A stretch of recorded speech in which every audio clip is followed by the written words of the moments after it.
Hello and welcome to Magical Travel Adventure. I am Lauren, your host, and today we are going to talk about transportation from the Orlando airport to Disney World and the different options that you have.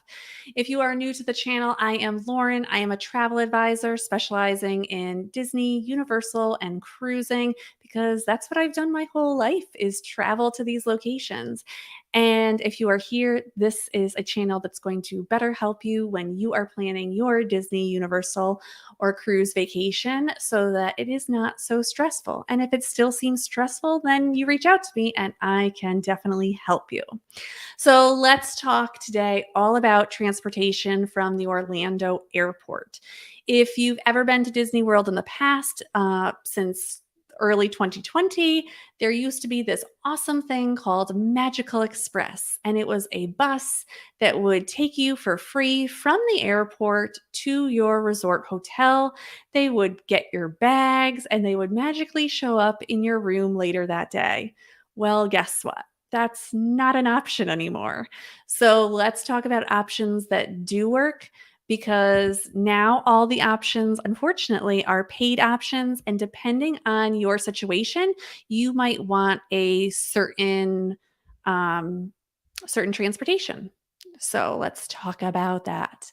So, number one is the bus's transportation. So, Magical Express used to be run by Mears Transportation, and Mears now has their own bus transportation, and it is in a similar location that if you book this transportation, you can book it ahead of time, you can book it one way or both round trip, and this bus will take you from the airport once you get your own luggage, and they will put your luggage below the bus.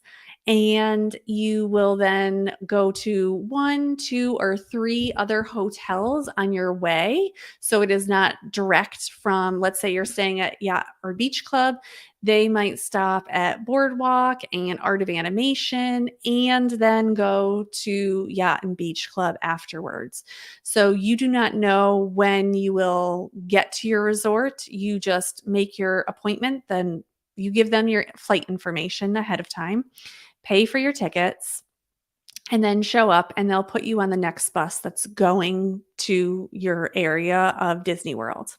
So this could take anywhere between an hour to 90 minutes, maybe 2 hours from when you get off the plane to getting your luggage, then going to these buses, and then going maybe to a few different resorts before they go to your resort. There is also the Sunshine Flyer, and that resort um, that is a different bus transportation. It's new. It's supposed to be themed like a bus, like a train, and they offer a similar transportation options. You just need to be careful. Sunshine Flyer has a different option for the times that they will pick up and bring you to your resorts. So early and late times, you need to make sure that you have that transportation is open to you. So these are options that you have are bus transportation. They do cost money. They're, I think, about $20 per person per going in one way. So check those out. The second option is Uber or Lyft. This is actually my number one option if you are coming into Orlando. And it's on your comfort level. Where I live, Uber and Lyft are not really too big of a thing. Like it's a thing, but a lot of people don't take Uber or Lyft around here.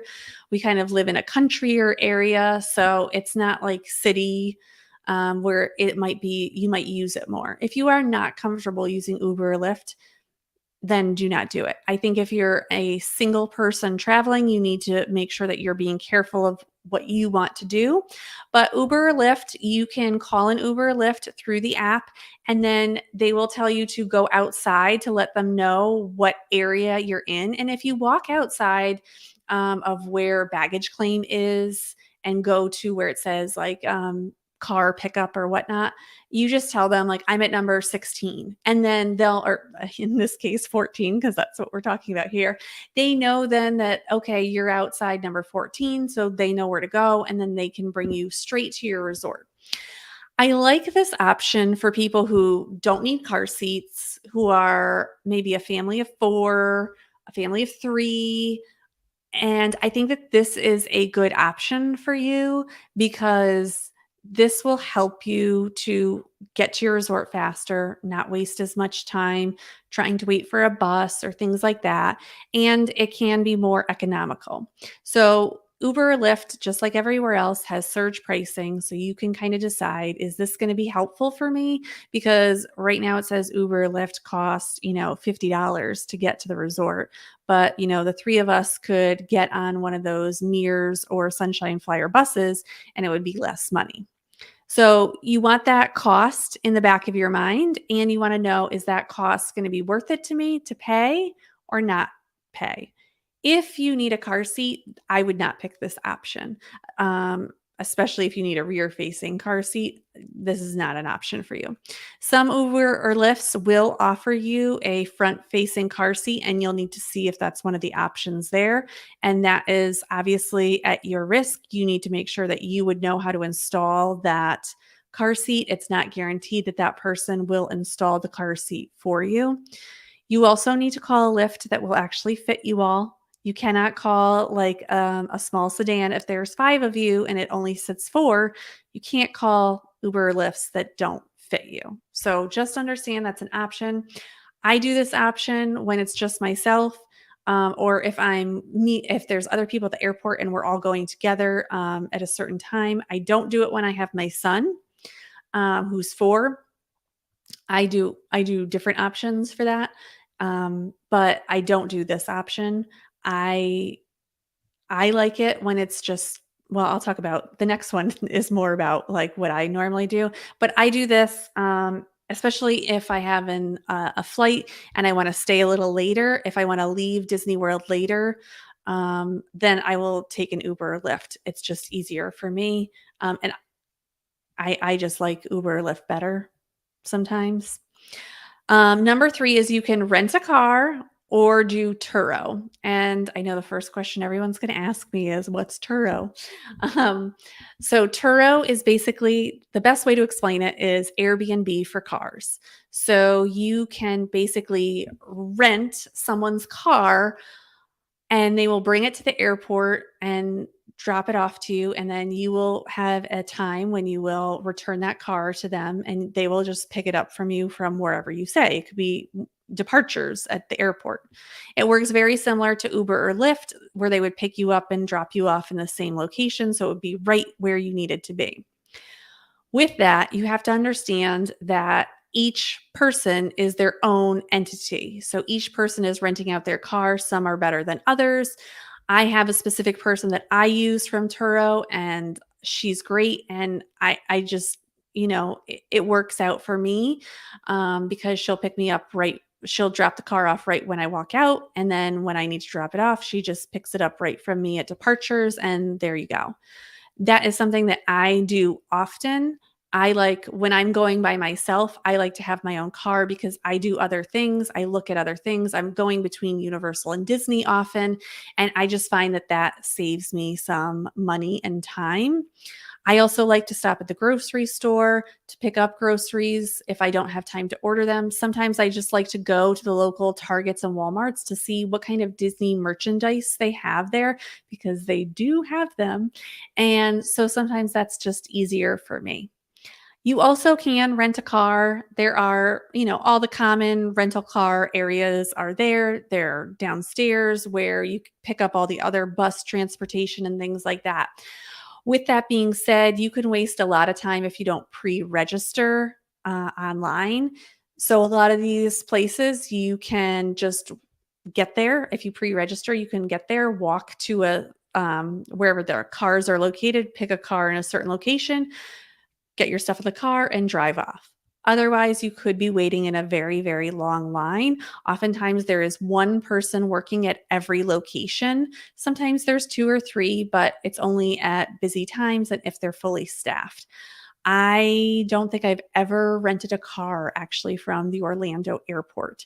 So I just know other people's experiences. So it is up to you if you want to get a rental car. If you are a larger family, that might be an option for you, especially if you need like a van or you need special transportation while you are at Disney World.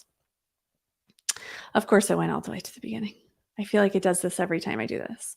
Okay, the last option is a private car. Now, obviously, this is pretty obvious, but you can hire a private car. Now, this does make sense sometimes for larger groups because the larger your group, the harder it's going to be to find. The bus transportation is going to probably cost more than private transportation. Uber or Lyft, you might have to take two separate ones if you are in a larger group. Renting a car or Turo might not be helpful for you if you're like, I just don't want to worry about things, or if you need help with your luggage. So sometimes I travel with just my son, and I will hire a private car if we're coming in really early in the morning or really late at night because I just want that help with the luggage service where they are meeting me before I get to the luggage. They're taking my luggage off the cart with me, and then they're walking me to their car.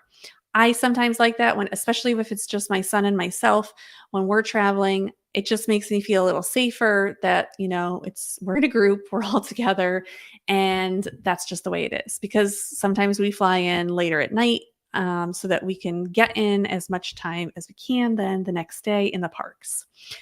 Now, with that being said, private transportation might not be for everyone, but if you need a car seat, they can guarantee car seats with specific car services. So, this might be something that you're interested in. If you have an ECV or if you have maybe a wheelchair, you might want to consider different private transportations. It might be easier for you in these specific types of situations also, so that you have someone again that's helping you with the luggage. It's just a little easier on you.